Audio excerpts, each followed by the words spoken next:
Good morning, family. Today's conversation is going to be titled The Good, Bad, and Ugly.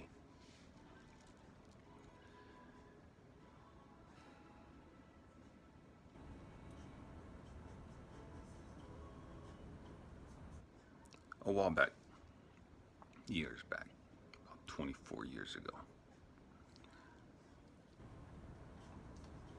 I was in a relationship that didn't end well.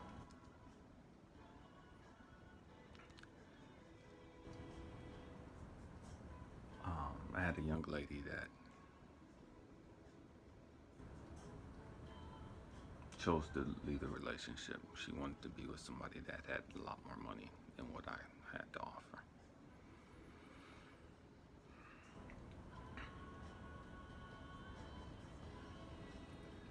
And for the longest time, I blamed her. I was mad at her. I was angry. I was hurt. I felt betrayed. Um, and I put some plans into action because of that hurt, that pain.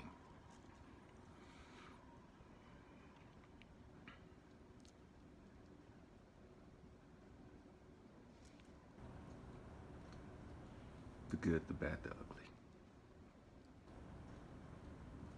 There's not one of us that don't have these characteristics within us. I know we like to believe that we're all good or we're all bad or we're all ugly. But the truth is, we're all three.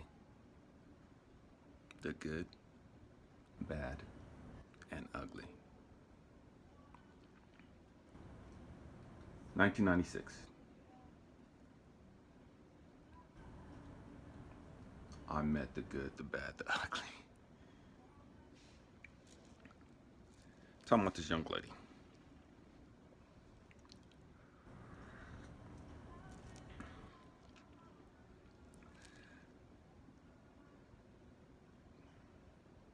After she left,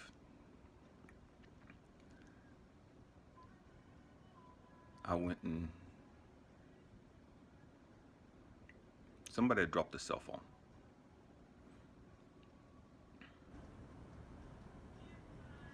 I picked it up and kept it.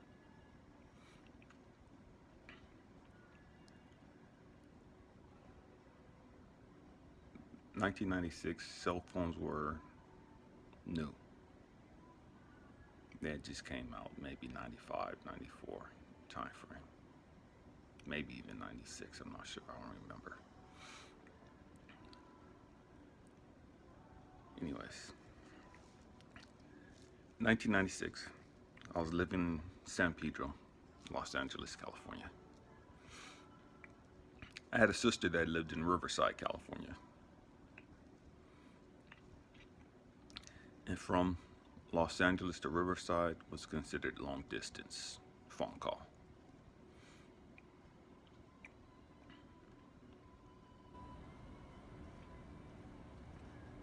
And so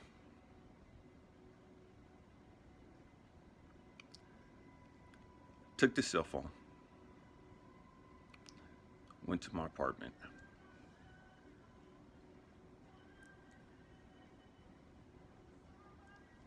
went to work.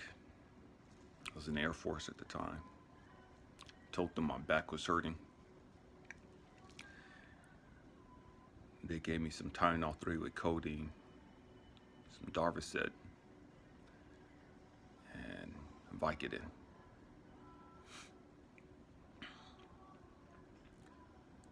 So I'm in my apartment. My favorite drink at the time was Crown and Coke, Crown Royal and Coke. And so I'm just drinking. Pop a bunch of pills. Not because my back was hurting, because my heart was hurting. And I put on Two of America's Most Wanted, Tupac and Snoop. And I had it blasting on repeat. And I called my sister. Because in my mind, this is all part of the plan. I'm dressed in all black. Black boots. Black pants. Black hoodie.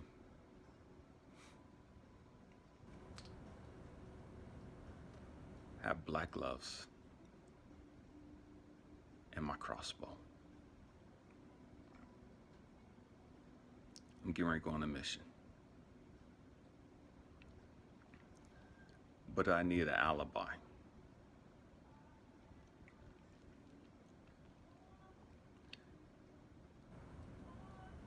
Thus, my phone call to my sister.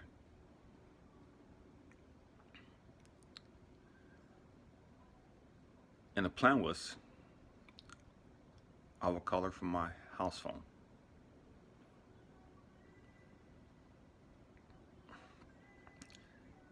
And I was talking to her, and I told her, I said, hey,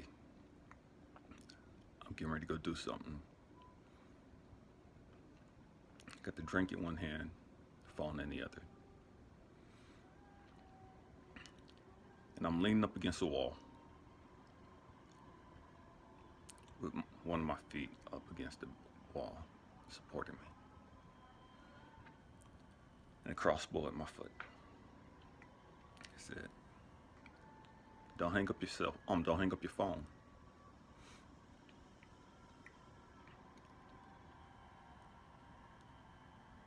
I said, in a little bit, I'm gonna hit your pager.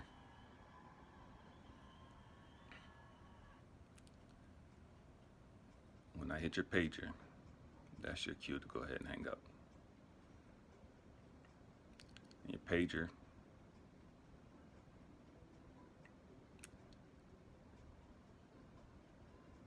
is gonna say hello.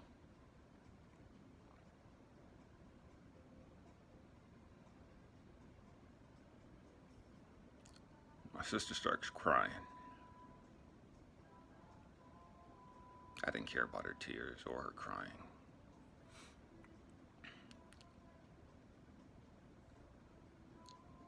She already knew what I was gonna do. I didn't tell her what I was gonna do. She knew, because my sister knew me.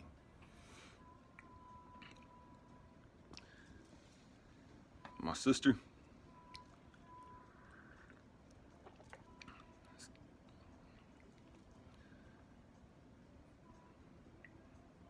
is crying hard. And she's like pleading with me not to do it. I'm like, look, it's done. You already know how I am. It's done.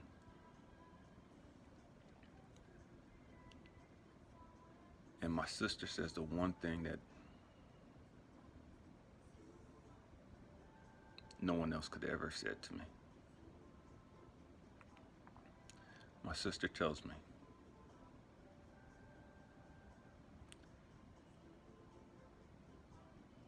E, don't do to the kids what Dad did to us.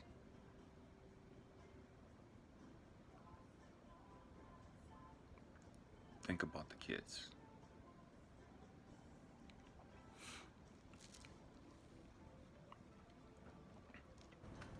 That hit me like a ton of bricks. A ton of bricks. And for the first time,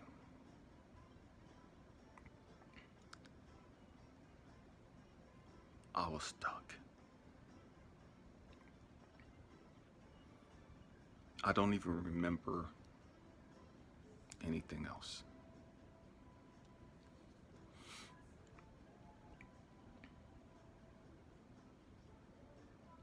Next morning, I woke up. Two of America's Most Wanted still blasting. The phone's on the floor. I had slid I'm sitting on the floor now. I still got my glass. Didn't drop that. Didn't spill none of that.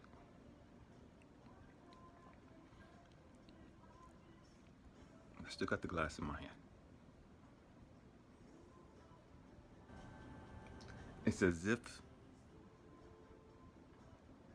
my body was sitting there, but my soul was gone.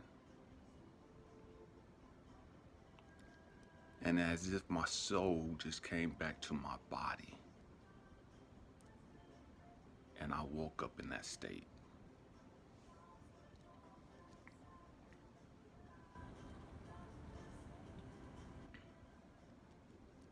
I was going to take that crossbow and end this young lady's life. And the young man that she was with.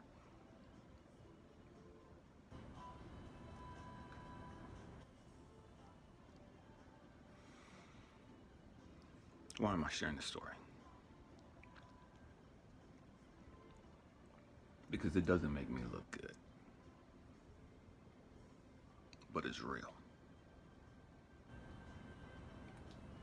I'm sharing this story because every one of us have a fork in the road. Every one of us can stay on the path that we've always been on.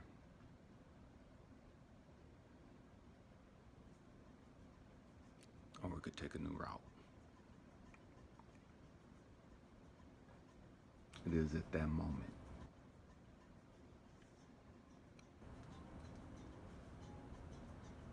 that I took the alternative route.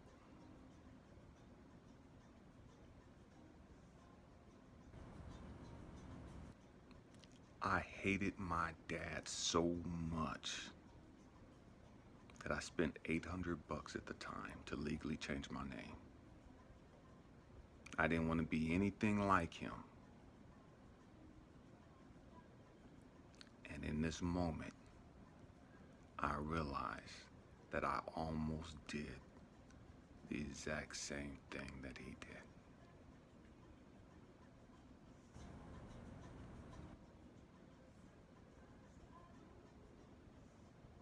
Had it not been for my sister, who took the time to listen to me, who took the time to talk to me.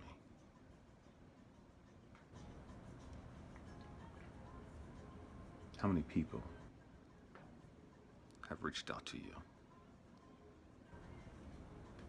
that you've ignored, that you blew off, you didn't have time for?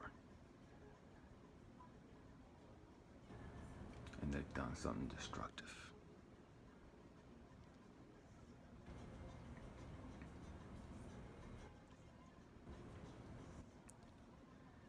At that point, I knew that I had to change. At that point, I knew that it was all about my kids.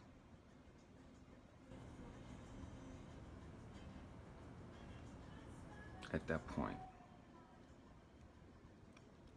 my world revolved around me being the best person, becoming the best person that I could for the sake of my kids.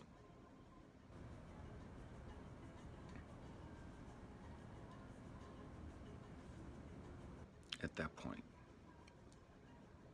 I realized that I couldn't run from my emotions. I couldn't run from my past. I had to face every one of those fears. I had to face every one of those demons.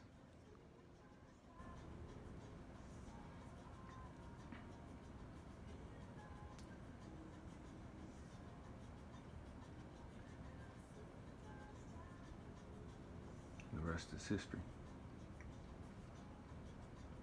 My hope for you, my prayer for you, is you find a reason to face and conquer your fears, your insecurities, and your demons. Whether it's your kids,